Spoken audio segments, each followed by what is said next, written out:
네, 오늘 오전에 하나님 말씀 보도록 하겠습니다.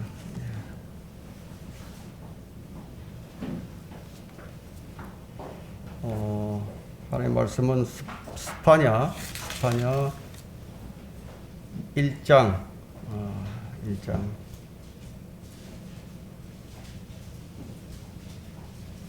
1절부터 18절까지인데요. 너무 길기 때문에 제가 14절부터 18절까지 읽고 설교하면서 읽도록 하겠습니다. 스파냐 1장 14절부터 18절까지입니다. 제가 받들어 읽겠습니다. 주의 큰 날이 가깝도다. 그날이 가깝고도 심히 급하니 곧 주의 날이 엄성이라. 용사가 거기에서 비통하게 부르짖으리라. 그날은 진노의 날이요 고난과 고통의 날이며 황폐와 황량의 날이요 어둠과 침침함의 날이며 구름과 짙은 흑암의 날이요 방벽 친 성읍들과 높은 망대들을 향한 나팔과 경고의 날이라. 내가 사람들에게 고통을 주리니 그들이 눈먼 사람들처럼 걸을 것이라. 이는 그들이 주를 거슬러 죄를 지었습니다. 그들의 피가 티끌처럼 쏟아지고 그들의 살은 똥같이 쏟아지리라. 주의 진노의 날에는 그들의 은이나 금도 그들을 구해내지 못할 것이며 그 온 땅이 그의 질투의 불로 삼켜지리니 이는 그가 그 땅에 거하는 그들을 모두 신속히 제거할 것입니다. 설교 제목은 유다의 패망과 한국의 운명입니다. 유다의 패망과 한국의 운명. 우리는 우리에게 어떤 문제가 생기게 되면은 이제 그 문제를 해결하기 위해서 하나님께 간구를 하지만, 근데 왜 그 문제가 생겼는지 그 문제의 근원을 찾으려는 시도는 잘 하지 않습니다. 하나님께 간구하는 것도 참 중요하지만 빠뜨려서 안 되는 것이 문제의 근원을 찾아 제거하는 것입니다. 제가 왜 이 말씀을 드리느냐 하면 이스라엘이 범죄를 했을 때 그 죄의 근원을 제거하지 않고서는 하나님께서 진노를 거두시지 않으셨기 때문이에요. 하나님께서는 이스라엘의 역사를 통해서 이런 사건들을 참 많이 보여주셨어요. 근본적인 그 원인이 해결이 안 되면은 온전한 회복이 불가능합니다. 자, 이런 일들은 아칸을 통해서도 보여주셨고, 다윗을 통해서도 보여주셨고, 엘로아세를 통해서도 보여주셨고, 이스라엘의 역대 왕들을 통해서도 다 보여주셨습니다. 여러분들 죄의 싹스를 자른다. 죄의 싹스를 자른다. 그것으로 되지 않습니다. 죄의 싹스를 자르는 것은 임시 방편일 뿐이죠. 죄는 뿌리채 완전히 뽑아내야 합니다. 요즘은 교회가 대형화되기 시작하면서 목사의 스캔들이 참 많이 일어났습니다. 이 사도 바울 시대에는 큰 교회가 없었어요. 소아시아 지역에 있었던 그런 교회들은 사실 많이 모여야 50명 정도, 50명, 100명 참 넘기가 힘들었어요. 그런데 지금 이 시대에는 대형화되어 있죠, 교회들이. 수십만 명이 모입니다. 수만 명, 수십만 명이 모입니다. 그러자 목사의 습관들이 참 많이 일어나는데 높은 도덕성과 경건해야 할 목사가 교회의 명예를 더럽히는 결정적 결함이 드러나 교회뿐만이 아니라 온 세상을 놀라게 합니다. 더 놀라운 것은 목사의 뻔뻔함이 도를 넘는다는 거예요. 자, 이럴 때 교회가 목사를 묵인하고 하나님께서 어떻게 하시겠지, 어떻게 해주시겠지, 그러면서 그냥 넘어간다면 어떻게 될까요? 여러분 생각을 해보셨습니까?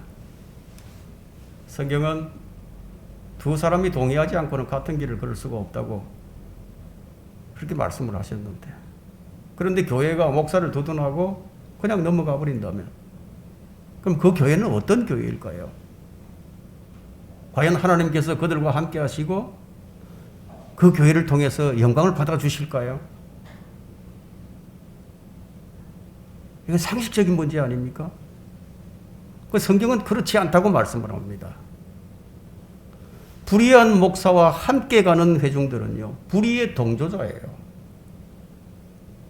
그 죄를 덮어주려고 하는 그 뿌리죠.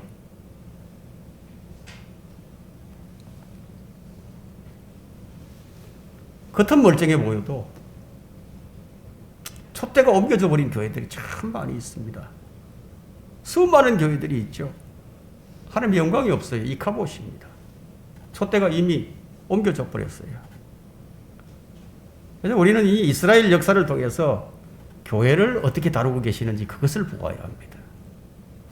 이스라엘이 죄의 권한을 제거하기까지는 하나님은 진노를 거두지 않으셨는데, 자, 이것은 우리가 단순하게 그냥 넘길 일이 아니에요. 제가 지금 한 단면만 얘기했지, 이런 일들은 우리 실생활에서도 폭넓게 일어나고 있고요. 각 교회마다 이런 일들이 일어나고 있습니다. 이것이 이 시대의 자화상이에요. 이런 시대의 자화상은 이미 성경이 예고하고 있고 그 사회를 어떻게 하실 것인지 미리 경고해 주셨다는 거예요. 여러분, 이제 곧 4차 산업시대로 들어갑니다. 4차 산업시대. 여러분은 나름대로 이 4차 산업에 대한 견해가 있겠지만 4차 산업의 도래와 함께 우리 그리스도인은 어떤 대비를 해야 할까요? 그 4차 산업과 함께 디지털 시대가 지금 코앞에 와 있죠. 그래서 곳곳마다 CCTV가 다 설치되어 있어요. 여러분이 가지고 있는 이 스마트폰은 그냥 전화가 아니라 컴퓨터예요. 그 GPS 기능이 있죠. 그 여러분이 위치는 실시간으로 지금 감시가 되고 있습니다. 여러분들이 어디 있는지 다 안다 이거예요. 여러분이 주고받는 문자 메시지, 여러분이 카카오톡을 통해서 주고받는 문자, 통화 내역까지 조회하면 다 나와요.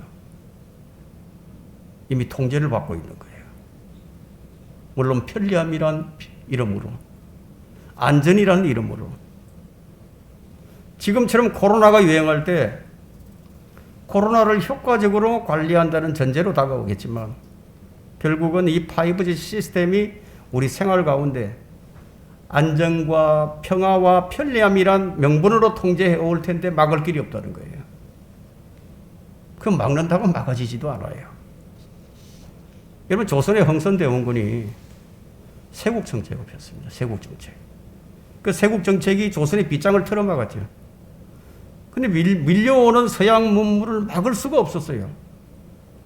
만약 흥선대원군이 그 서양의 문물을 받아들였다면 어쩌면 일제식민지를 통해서 받아들이지 않았어도 될 수도 있겠죠. 그걸 막았기 때문에 일제식민지를 통해서 받아들이게 된 거예요. 시대의 흐름은 막을 길이 없어요. 그것이 좋은 것이든 나쁜 것이든 다가올 것은 반드시 다가오기 마련입니다. 그 역사란 것은 바로 이런 것이에요. 4차 산업이 가져다주는 이 편리함이란 결코 편리함으로 끝나지 않아요. 그것은 인간의 자유를 통제하게 될 겁니다. 그런 통제 가운데서 그럼 사람들이 뭐라고 얘기할 것 같습니까? 성경이 그것을 예견하고 있습니다. 사람들은 더 살기 좋은 세상에 올 것이라고. 이 자유라는 것은 점진적으로 박탈을 당합니다. 처음 한순간에 뺏어가는 게 아니에요. 한 가지씩 한 가지씩 전혀 느끼지 못하도록 그렇게 해서 자유를 뺏어간다 이게. 그렇게 하지 않는다면 저항이 너무 거세기 때문에. 지금 우리는 이 코로나를 통해서 이런 것을 경험하고 있는 거예요. 대환란 때가 오면은 이런 일이 최고조에 달하게 됩니다. 데살로니가전서 5장에 보게 되면 모두가 평안하다, 안전하다고 말할 때 그때 주님이 밤에 도둑같이 오신다고 기록하고 있다. 제국의 흥망성쇠 그리고 모든 역사는 하나님께서 주관하고 계십니다. 그러므로 2019년에 발생한 코비드가 지금 계속 변이를 거듭하면서 전 세계적으로 확산되고 있는 것은 하나님께서 하시는 시대적인 계시라는 거예요. 교회가 이것을 깨달아야 할 것이고 그냥 깨닫는 것으로 그치지 말고 준비를 해야 한다는 거예요. 준비를. 여러분 4차 산업이 뭐냐 아시는 분도 계시고 모르시는 분도 계실 것인데 4차 산업이란 인공지능 시대를 얘기하는 거예요. 가장 고도화된 인간, 가장 고도화된 인간의 사고력과 연산력을 이제 컴퓨터가 대신하게 된다는 겁니다. 로봇이 인간의 일자리를 넘보는 시대, 곧 다가온다는 거예요. 지금의 나의 삶이 흔들리지 않을 것이라고 생각을 했는데 어느 날 출근을 해보니 내 자리가 없어졌어요. 어느 날 출근을 해보니 회사가 셧다운되어 있습니다. 여러분, 이런 일이 안 일어날 것 같습니까? 공무원은 안전할까요? 그리스, 아르헨티나 이런 나라에서만 일어나는 것이 아니에요. 이 나라도 1997년 IMF 때 혹독하게 경험을 했어요. 국가가 부도가 나면 구조조정 안 할 수 없어요. 월급도 줄 수 없게 되는데 과연 이런 시대를 우리가 어떻게 준비를 해야 하는 거예요? 여러분, 다가올 미래를 알고 대비하는 것은 나쁜 것이 아니에요. 이제 우리에게 다가올 시대는 우리가 상상할 수 없을 정도로 급변하는데 어느 날 이 시대에 이 나라가, 이 국민이, 이 교회가 깨닫지 못하면 어떻게 되느냐는 거예요. 문제는 우리가 여기에 관심이 없다고 해서 다가올 시대가 오지 않는 것이 아니라는 거예요. 예를 들면 이런 겁니다.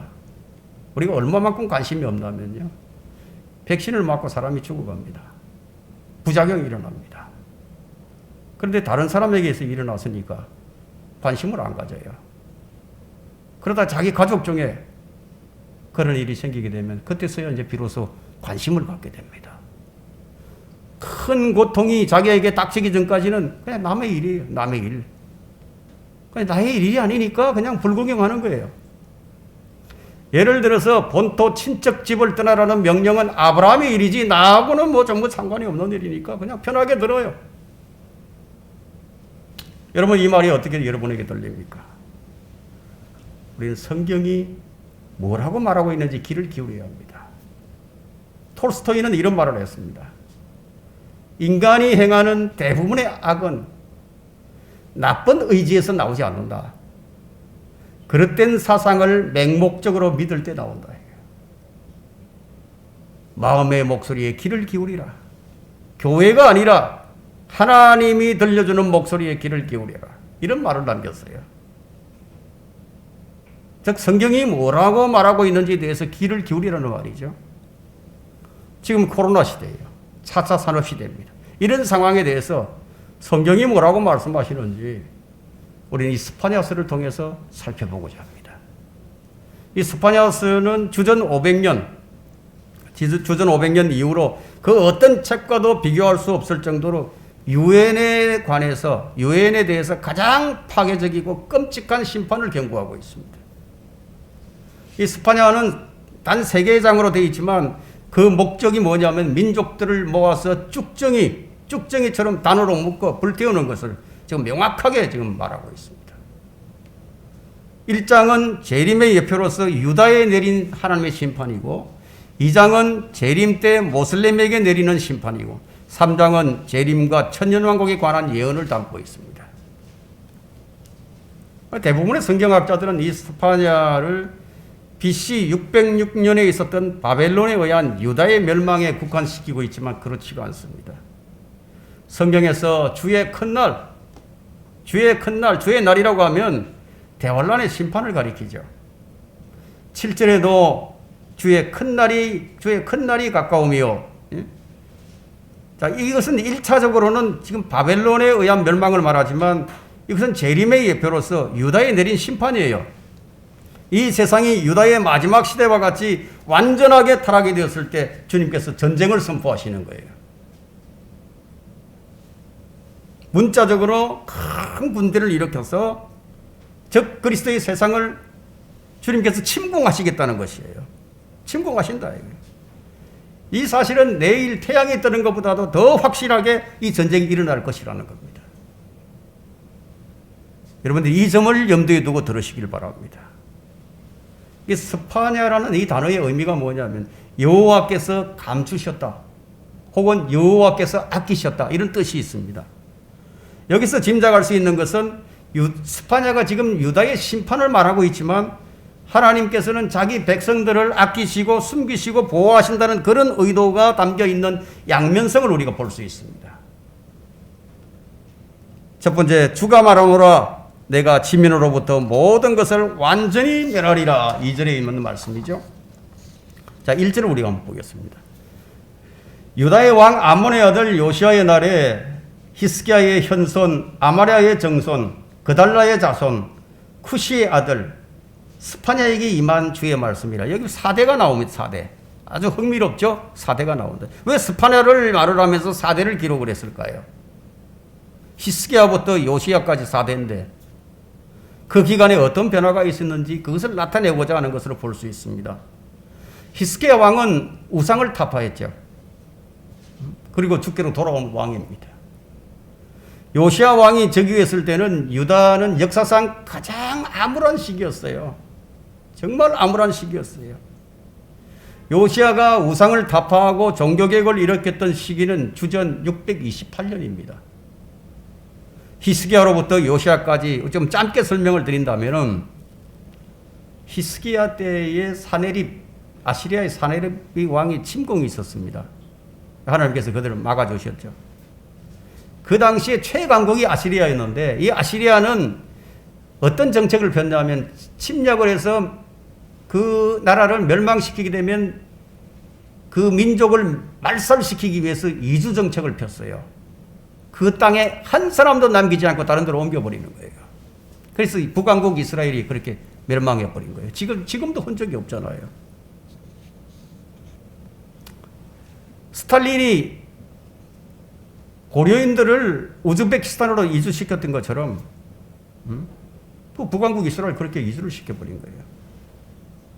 그 다음에 히스기야의 아들 므낫세는 유다의 가장 악한 왕으로 기록이 되고 있습니다. 여러분 역대기야 33장 1절로부터 7절을 보게 되면 이 므낫세가 무슨 말을 했는지 무슨 일을 했는지 그것이 기록이 되고 있는데 므낫세는 12세 때 왕으로 오르게 됩니다. 그리고 55년을 이제 왕으로서 치리를 하게 되는데 그가 한 행위가 1절로부터 7절에 보면 다 나와 있습니다. 므낫세가 주의 전 안에 우상제단을 이 성전 안에 우상을 세운 거예요. 유다와 예루살렘 거민으로 잘못 행하게 하고 주께서 명령하셔서나 경청하지도 않았어요. 그러면 이 므낫세가 왜 그런 가정한 일을 행하게 되었을까? 그것을 생각해야 되겠죠. 그래서 하나님을 몰랐기 때문이에요. 므낫세는 하나님을 두려워하기보다는 아시리아를 더 두려워했습니다. 성경이라는 것은 누구를 두려워해야 할지를 보여주는 책이에요.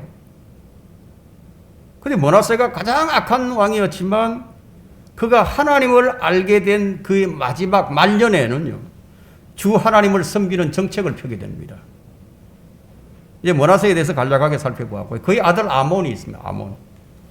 아몬은 왕이 되자 그의 아비의 악을 행하다가 신하의 반역에 의해서 죽임을 당합니다. 2년을 이제 치리하고 죽임을 당합니다. 그리고 그의 아들 요시아가 8살에 왕위에 오르게 됩니다. 8살에. 근데 히스기야, 므낫세, 아몬, 요시아 이 4대죠. 이때가 BC 640년인데 이 부분에 대해서는 역대기야 34장 1절로부터 7절에 설명되고 있습니다. 요시아가 왕에 오르고 8살에 오른 다음에 8년이 지난 16세 때에 어린 나이죠. 16세면 정말 어린 나이잖아요. 16세 때에 그는 주 하나님을 찾기를 시작합니다. 어린 나이에 주 하나님을 찾기 시작하는 거예요. 우리 학생들도 이 말씀에 우리가 주목을 해야 됩니다. 어리다고 해서 주님을 찾지 않는 것이 아니에요. 그럼 요시아가 이렇게 심경의 변화를 일으키게 된 이유가 무엇일까요? 요시아는 그의 나이 20세 때에 본격적으로 개혁에 착수를 하게 되는데 누가 이런 동기를 가져다 주었을까요? 학자들에 의하면 스파냐라는 거예요. 우리는 하나님께서 이스라엘을 택하신 목적이 무엇인지를 알 필요가 있습니다. 이스라엘이 하나님과 함께하면서 하나님께서 통치하시는 신정국가, 하나님께서는 그런 목적에 의해서 이스라엘을 다루시는 거예요. 우리는 이 역사를 통해서 이 백성들이 그 신앙이 지도자 한 사람에 의해서 춤을 추고 있는 것을 발견할 수가 있습니다. 제가 설교하는 것은 바로 이 점을 알자는 거예요. 성경은 이스라엘의 왕들의 정책에 의해서 백성들의 신앙이 좌우되는 그런 경험들이 너무너무 많이 기록이 되어 있습니다. 그럼 왜 이런 기록들을 해 주셨을까요? 무엇을 우리로 하여금 깨닫게 하시려는 것일까요? 여러분, 이 점을 발견하길 바랍니다. 다윗이 하나님을 두려워하고 섬겼을 때요, 온 백성들이 하나님을 두려워하고 그분을 섬겼습니다. 그런데 솔로몬이나 아합 같은 사람들이 우상을 섬길 때 온 백성들이 똑같이 우상을 섬겼어요. 그런데 히스기야가 하나님께로 돌아오자 백성들도 함께 돌아왔어요. 자, 우리가 이런 기록들을 볼 때 지도자 한 사람이 어떤 정책을 펴는가에 따라서 백성들이 좌우된다는 거예요. 그렇다면 왜 유다의 왕이 이방신들을 들여오게 됐을까요? 그 이유를 우리가 몇 가지로 확인될 수가 있는데, 왕이 이방 여인을 아내로 삼았을 때, 그들과 함께 들어온 이방신을 허용했을 때이고요. 또 다른 하나는 정치적인 문제예요. 약한 나라는 강대국에 의존하지 않으면 나라의 존립 자체가 위태롭거든요. 그래서 생존을 위한 방편으로 무엇을 하죠? 굴복을 하죠. 조공도 바치고 그들의 문화도 받아들인다. 그렇다면 그 왕 아래에 있는 고관들과 제사장들은 어떤 자세를 취했을까요? 우리는 그 점을 생각을 해봐야 됩니다. 기득권층은 권력 유지를 위해서라면 무엇이든지 해요. 만약 그것에 반하는 목소리를 내기라도 했다가는 그건 아웃이다. 갖은 함정을 파고 음모를 꾸며서 그를 제거시켜버립니다. 선지자나 제사장이 옳은 소리를 했다가는 이사야 선지자나 예레미야 선지자처럼 추방을 당해버려요. 박해를 당하게 됩니다. 그렇다면 그 시대의 권력자들이 어떤 행동을 취했을지는 짐작하기가 결코 어렵지가 않죠. 권력 유지를 위해서 잘못된 길인 줄 알면서 그냥 같은 배를 타고 가는 거예요. 이것이 교회 안에서도 이런 일이 일어납니다. 그러면 힘없는 백성들은 어떻게 하느냐? 국가의 정책이 옳지 않음에도 불구하고 종교 지도자들이 앞장서서 그 정책을 수행해 버린다면, 그럼 일반 성도들이 어떻게 하겠습니까? 국가가 정한 정책을 지도자들이 그렇게 따라갈 때, 그 백성들이야 뭐 어쩔 수 없이 그렇게 따라갈 수밖에 없다는 것이 지금 이스라엘의 역사가 보여주는 한 단면이에요. 이런 동서고금을 막론하고 독이랍니다. 그래서 톨스토이가 그런 말을 한 거예요. 인간의 나쁜 의지 때문에 나쁜 짓을 따르는 것이 아니다 이거예요. 인간이 행하는 가정스러운 악은 그릇된 사상을 맹목적으로 따를 때 나온답니다. 그래서 교회가 아니라 하나님께서 들려주시는 그 목소리에 귀를 기울이라고 말한 겁니다. 그래서 이 사회가 암울해질수록 종교나 제도가 말하는 것을 따를 것이 아니라 기록된 성경이 무엇을 말하고 있는지, 그게 우리가 귀를 기울인다면 우리의 중심을 바로잡을 수 있고 하나님 보시기에 온전한 행동을 할 수 있게 됩니다. 스파냐가 유다의 심판을 경고했는지, 여러분이 왜 그랬는지 여러분이 이해가 되십니까? 이런 권력자들과 위정자들을 심판하지 않는다면 그릇된 정책이 철회되지 않을 뿐만 아니라 그 정책하에 있는 백성들이 하나님을 온전히 섬길 수가 없기 때문에, 그래서 그들에게 심판을 말씀하시는 거예요. 그러나 이 스파냐의 이름처럼 하나님의 자비는 그 심판 중에도 들어있다는 것을 말해주고 있습니다. 그 심판을 통해서 남은 백성들을 하나님께서 예비하시고 숨기시고, 그렇게 해서 하나님께서 그들을 온전히 다스린다는 거예요. 이 심판 이면에는 바로 이런 회복의 양면성이 들어있습니다. 양면적인 메시지라는 거예요. 하나님께서 사람과 짐승과 바다의 물고기까지 진멸하시는 이유가 뭔가? 두 번째는 온 세상이 마침내 하나가 되어서 하나님을 대적하여 일어났기 때문입니다. 히스기야 왕 이후로 요시야가 왕위에 오르기까지 온 나라가 죄악에 빠졌는데, 이것을 우리가 구체적으로 두 가지로 요약을 해본다면 종교적인 타락과 사회적인 타락으로 요약될 수가 있습니다. 그러면 종교적인 타락은 무엇일까요? 이스라엘이 율법을 버리고 새긴 형상을 만들고 섬기는 것이 종교적인 타락인가요? 물론 그것이 종교적인 타락임에 분명합니다. 그러나 더 엄밀하게 들여다본다면 솔로몬 성전 이후에요. 솔로몬이 성전 건축을 했죠. 그 이후에 단 한 번도 안식일에 성전 예배가 멈춘 적이 없었어요.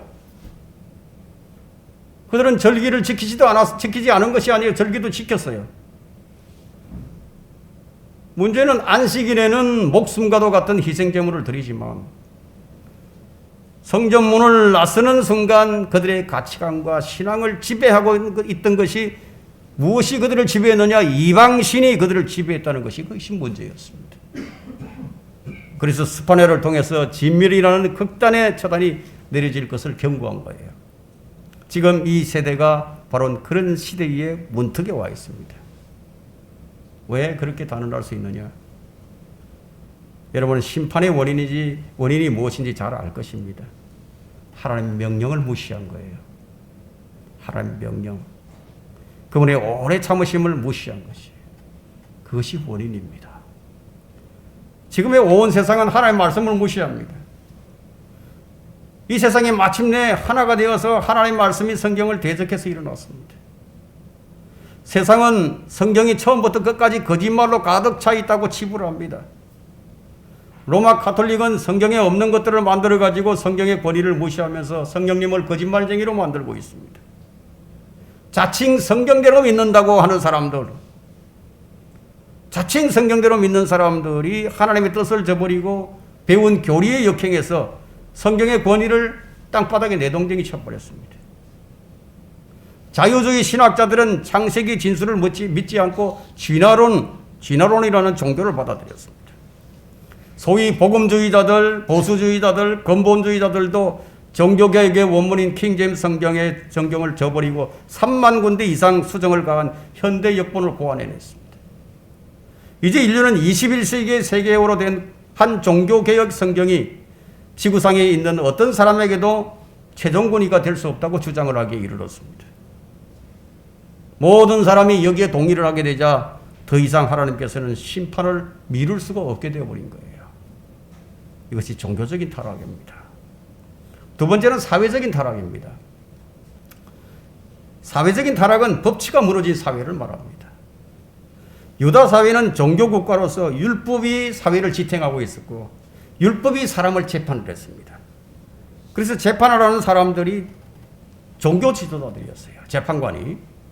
그런데 국가의 정책이 잘못되니까 그 사회를 지배하는 가치관이 생존과 번영과 성공, 그것의 기준이 되어서 미쳐서 돌아가는 사회예요. 돈이면 다 되는 사회예요. 돈이 사회를 지배하고, 돈이 언론을 지배하고, 돈이 정치를 지배하고, 돈이 많으면 그것을 하나님의 축복이라고 생각하는 이 사회상이에요. 권력을 잡으면 그것이 믿음의 결과라고 인정하는 사회상.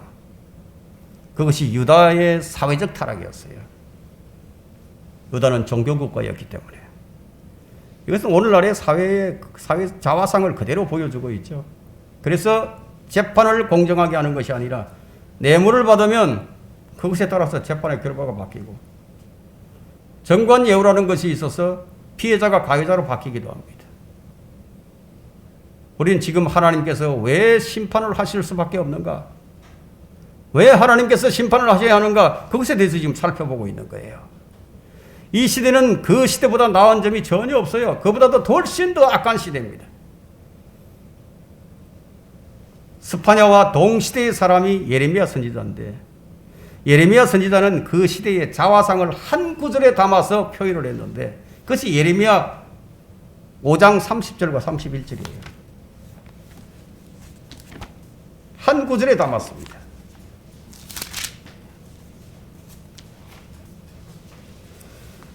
예레미야 5장 31절 한번 30절과 31절. 경이롭고 무서운 일이 그 땅에서 행해지는도다. 선지자들은 거짓되게 예언하고 선지자들이 거짓을 예언한다는 얘기예요. 제사장들은 그들의 권력으로 다스리고 지배를 한다는 거죠. 예, 성도들을 지배한다는 거예요. 내 백성은 그렇게 하는 것을 사랑하니 백성이 그렇게 하는 것을 사랑하고 교인들도 그렇게 하는 것을 사랑한다. 그 마지막에는 너희가 어찌하려느냐. 백성이 악을 사랑하는 것. 이것이 유다의 사회상을 말해주고 있습니다. 그럼 그 마지막은 무엇일까요? 바로 스파냐가 말한 심판이라는 겁니다. 이것을 기억하면서 우리가 본문을 보게 되면 더 이해가 훨씬 더 빠를 것이에요.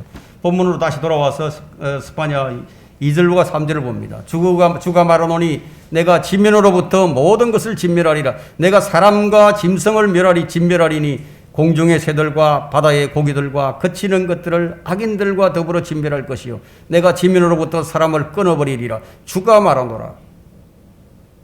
이 성경을 많이 읽어본 사람이라면 이 구절들을 가지고 어디로 연결시킬까요? 대환란과 연결시키겠죠. 이 심판은 주님께서 언급하신 노아의 날, 롯의 날들을 의미하고 있습니다. 이제부터 주님께서는 이제 심판의 원인이 무엇인가를 구체적으로 제시하시기 시작합니다. 왜 심판을 받아야 하는가? 4절, 5절을 볼까요?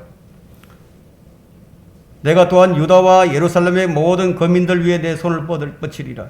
내가 이곳으로부터 바알의 남은 자와 크마림의 이름을 그 제사장들과 더불어 끊어버리리니 지붕들 위에서 하늘의 군상을 경배하는 자들과 주로도 맹세하고 말캄으로도 맹세하며 경배하는 자들과 여기 보면 바알을 섬기는 백성들이에요.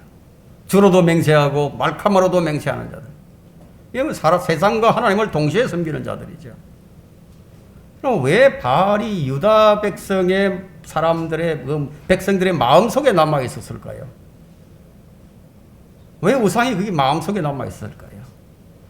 1절을 보게 되면 분명히 요시아의 날들이라고 말하고 있죠. 히스기야가 바알의 산당들과 아세라들을 다 제거했는데 그의 아들 아몬은 또다시 바알의 영상을 만들어 산당을 짓고 왜 이런 짓을 했을까요? 이런 일이 왜 요시야까지 이어졌을까요? 그들의 마음속에 바알의 사상이 깊이 흔적으로 남아 있었기 때문입니다. 고대 농경사회에서 바알은 천둥과 비를 주관하는 절대적인 신이었어요. 그래서 유다의 바알에 남아있는 자들이 왜 있었을까요? 성전 제사를 정상적으로 했지만 그들은 바알의 사상을 제거시킬 수가 없었습니다. 크마림이란 말은 히브리어로 우상을 숭배하는 제사장이란 뜻인데 4절에 나오는 그 제사장, 지금 그 제사장이죠. 여기 그 제사장들과 더불어 끊어버리리라. 그 제사장들이 어떤 제사장들인지 5절을 보면 압니다. 주로도 맹세하고 말캄으로도 맹세하며 경배하는 자들. 둘 다 섬긴다는 얘기예요. 둘 다. 하늘의 군상들에게 경배했다는 것은 하늘의 별들을 숭배한다는 것을 말하는데 고대 시대에 별들을 숭배한다는 것은 바벨론의 종교 영향을 받았기 때문인데요. 천문학 또 점성술이라고 하는 이 별자리가 운명을 주관한다고 생각하는 그렇게 믿었던 학문입니다. 그런 사상을 그대로 가지고 있으면서 동시에 하나님께서 그것을 이루어 달라고 기도하는 것을 말하고 있죠. 말캄은 뭐냐? 말캄은 암몬 족속이 섬기는 신입니다. 그러면 이 구절을 보게 되면 유다가 얼마나 많은 이방신들을 섬기는지 알게 되죠. 하나님께서 이런 자들을 진노하신다는 거예요. 6절에 볼까요? 6절에 주로부터 돌이키는 자들과 주를 찾지도 아니하고 그에게 구하지도 아니하는 자들이라. 지금 두 부류를 말하고 있는데 한 부류는 주님을 믿다가 믿음에서 떠난 자들이고 지금 이 시대를 보게 되면 주님을 믿다가 주님을 떠난 자들이 너무 많죠. 지금 1만 개의 교회가 문을 닫아버렸습니다. 그리고 애당초 주를 찾지 않는 백성들, 이들은 온통 우상의 영향을 받아서 그런 사고에 쇠뇌되고 중독된 그런 자들을 하나님께서 진멸하시겠다고, 진멸의 이유를, 그 원인이 무엇인가를 지금 말씀하고 있는 겁니다. 세 번째, 이러한 시점에서 주 하나님께서 전쟁을 선포하셨습니다. 이 전쟁은 문자 그대로의 전쟁이에요. 마침내 적그리스도의 세상을 침공하시겠다는 거예요. 7절에 그런 이 말씀이 나오죠. 주 하나님의 면전에서 잠잠하라. 이는 주의 날이 가까움이요. 이는 주가 한 희생을 예비하고 그가 그의 손님들을 청하였습니다. 하나님께서 희생을 준비하고 그것을 이루시기 위해서 초청할 자들을 따로 구별했다는 말인데, 다시 말해서 심판의 날, 심판의 날, 주의 날에 수많은 사람들이 희생될 터인데 그 일을 위한 도구로서 누군가를 지금 준비시키고 계신다는 거예요. 여러분, 그가 누구일까요?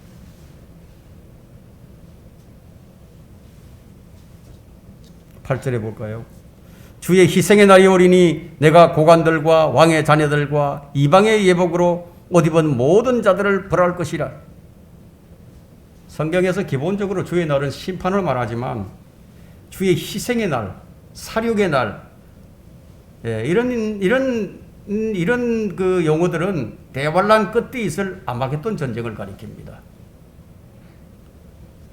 성경의 예언은 2중, 3중으로 적용이 되는데, 하지만 1차적 적용은 유다의 멸망이에요. 바빌론의 침공을 가리키고 있는 거죠.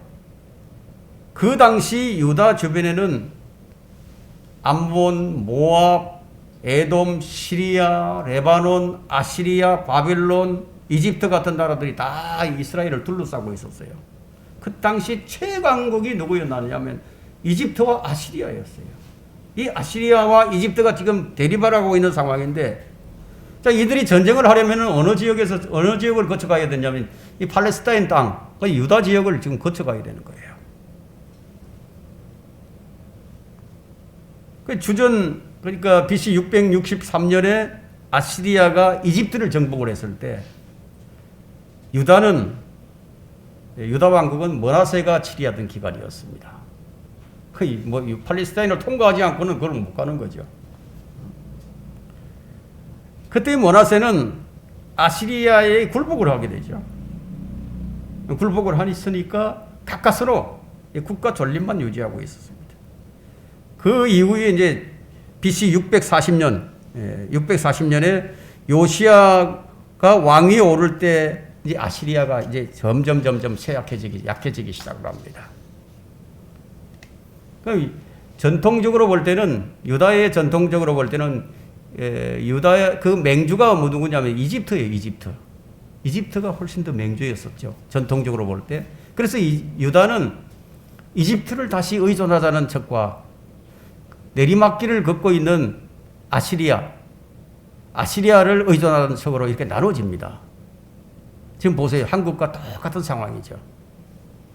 자, 미국과 중국, 지금 이 두 나라 사이에, 이 나라 백성들 보수는 미국을 지지하고 있고 진보 좌파는 중국을 지지하죠.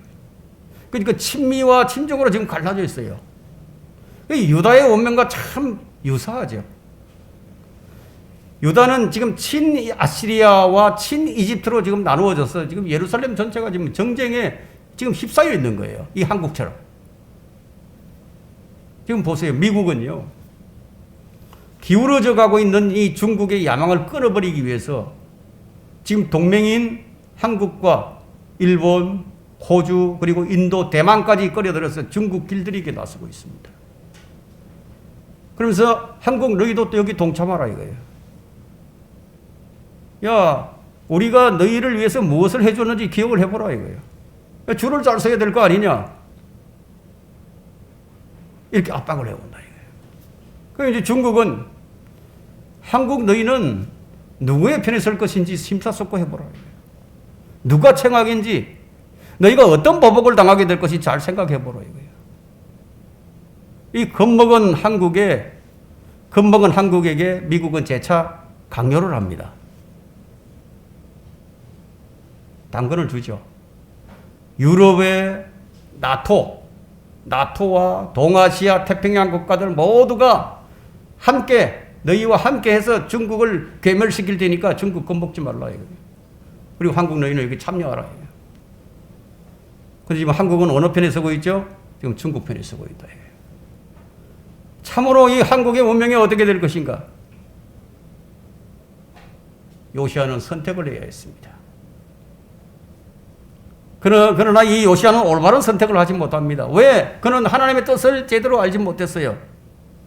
하나님께서 이집트를 막대기로 사용하시는 것을 알지 못했다는 거예요. 그럼 왜 그렇게 되었느냐 이게. 요시야가 같은 그런 위대한 왕이 왜 말년에 그렇게 되어버렸느냐. 그는 주님과의 교제가 진지하지 못했어요. 그의 말년에는. 오늘날의 병든 그리스도인들과 같이 하나님과의 교제가 진지하지 못해요. 이집트가 약해진 아시리아를 치기 위해서 요시야 왕에게 길을 열어달라고 요청을 합니다. 그런데 요시야는 이집트를 신뢰하지 않았고, 그러다 결국 이집트에 의해서 죽임을 당하게 되죠. 참 흥미로운 것은 8절을 보게 됩니다. 주의 희생의 날이 오리니 내가 고관들과 왕의 자녀들과 이방의 예복으로 옷 입은 모든 자들을 벌할 것이라. 고관들과 왕의 자녀들과 이방의 예복으로 옷 입은 자들이라고 했는데, 자, 이거 뭐냐면 아시리아냐 아니면 이집트냐 이거야. 유다의 멸망 마지막에는 바벨론이냐 이집트냐, 이렇게 고관들과 왕의 자녀들이, 어떤 사람은 이집트에 줄을 서는 거예요. 이집트 옷을 입는 거예요. 어떤 사람은 아시리아 줄을 서고, 어떤 사람은 서로 이제 권력을 등에 업고 더 높은 자리에 올라보려고. 그러면 어쩌면 그렇게나 이 나라의 고관들과 똑같은지. 여러분, 교회도 마찬가지예요. 9절에 보면요, 그날에 내가 또한 문턱을 뛰어넘어 폭력과 속임수로 자기 주인의 집을 채운 자들을 벌하리라. 여기서 이제 주인의 집이 나옵니다. 주인의 집. 주인의 집은 성전이에요. 성전. 예루살렘 성전이에요. 종교 지도자들이 백성들을 겁박하고 뜯어낸 돈, 그렇게 해서 축적한 헌금, 그 가정한 것들로 주의 집을 채운 자들, 그러한 자들은 하나님께서 그냥 두지 않겠다는 거예요. 지금 이 대형 교회들 보세요. 큰 건물을 짓고 온갖 사치품으로 교회 안을 치장을 하고 그것을 뽐내고 자랑하고, 하나님께서 그런 자들을 그냥 두지 않겠다는 거예요. 그래서 7절에 희생을 위한 손님을 청한다고 했는데 그가 누구일까요? 이 예언이 있고 난 30년이 지나게 되자 정확하게 바벨론이 아시리아를 BC 612년에 무너뜨립니다. 아시리아를 무너뜨려 버립니다. 바벨론이 나타나서. 그리고 그 여세를 몰아서 이집트로 진격하기 위해서 606년에 유다를 침공합니다. 유다를 거쳐가야 할 길목이 있으니까, 이집트로 가려면. 그래서 606년에 있었던 바벨론 제1차 침공에서 그 침공에서 다니엘과 그의 세 친구도 잡혀갑니다. 1차 침공 때는 모든 백성이 끌려간 것이 아니고 권력자들, 왕족들, 귀족들이 끌려갔어요. 여러분, 이 성경의 예언이 얼마나 정확한지 그것을 보여주고 있죠. 10절에 보시면 주가 말하노니 그날에 물고기 문으로부터 부르짖는 소리가, 둘째 문으로부터 곡성이, 작은 산들로부터는 크게 무너져 내리는 소리가 있으리라. 그날이 어떤 날인가 하면 바로 바벨론이 침공하던 그날입니다. 그날에 바벨론이 어떤 문을 통과해 올 것까지도 예언을 하고 있는 거예요. 예. 물고기 문이에요. 물고기 문은 의시장이죠, 의시장. 예. 둘째 문으로부터는 사람의 통곡하는 소리. 뭐 이런 소리는 전쟁이 일어나면 그 전쟁의 처참함은 말할 필요가 없죠. 여러분, 전쟁이 나면은 가장 먼저 함락시키는 것이 어떤 곳인지 아십니까? 권력자들이 살고 있는 부유층이에요. 부유층이 살고 있는 곳이에요. 11절을 보세요. 너희 막테스의 거민들아 애곡하라. 이는 장사하는 백성이 모두 멸망되고 오늘 지닌 자들이 다 끊어졌습니다. 막테스 지역, 여기 막테스 지역이 나오죠. 막테스 지역은 가장 경제적으로 번영하는 지역이에요. 중심 상업 지역이죠. 지금 강남 같은 곳이에요. 그런 곳에 누가 살까요? 기득권층이에요. 권력자들이 그곳에 많이 거주하고 관여를 하죠. 이것이 돈과 권력으로 최상의 환경에서 그들만의 과욕을 부리며 사는 곳이에요. 그곳 사람들이 다 끊어질 것이라는 경고입니다. 너희들이 그렇게나 의지했던 돈과 그 권력이 그것이 무슨 소용이 있느냐는 것이에요. 온갖 악행으로 얻은 소유들, 그 소유는 결코 행복을 주지 못한다는 거예요. 정말 중요한 것은 돈이 아니라는 거예요. 하나님의 방법으로 사는 것이 행복한 길이라는 것을 그때서야 비로소 알게 될 겁니다. 12절과 13절을 봅니다. 그때는 내가 촛불들을 가지고 예루살렘을 샅샅이 뒤져 찢기같이 가라앉은 사람들을 벌하리니 그들의 마음에 말하기를 주께서는 선도 행하지 아니하시고 악도 행하지 아니하시리라 하는도다. 그러므로 그들의 재산은 전리품이 되고 그들의 집들은 황폐하게 되리라. 또 그들이 집들을 지어도 그곳에 거하지 못하며 그들이 포도원들을 만들어도 그 포도주를 마시지 못하리라. 이들이 누구예요? 이들이 주의 백성들이에요. 선택받은 민족이에요. 그런데 그들이 어떻게 변했습니까? 3장 2절을 보게 되면요. 그녀는 그 음성에 복종하지 아니하며 교훈을 받지 아니하고 주를 신뢰하지 아니하며 그녀의 하나님께 다가서지 아니하여도다. 그 성읍 안에 있는 그 고관들은 표효하는 사자들이요 그 재판관들은 저녁이리들이라. 그들은 뼈를 갉아먹되 다음 날까지 남겨두지 아니하리라. 이들이 어떤 짓을 했는지 다 나와 있다는 거예요. 뼈를 갉아먹되. 멸망에 앞선 유다의 총체적인 죄악상입니다. 하나님께서는 촛불을 켜서 그런 자들을 샅샅이 마치 수색대가 수색을 하듯이 단 한 사람도 빠뜨리지 않고 다 찾아내어서 벌하실 것을 지금 예고하고 있습니다. 이 전쟁에서 살아남는 사람들까지도 심판하시겠다는 거예요.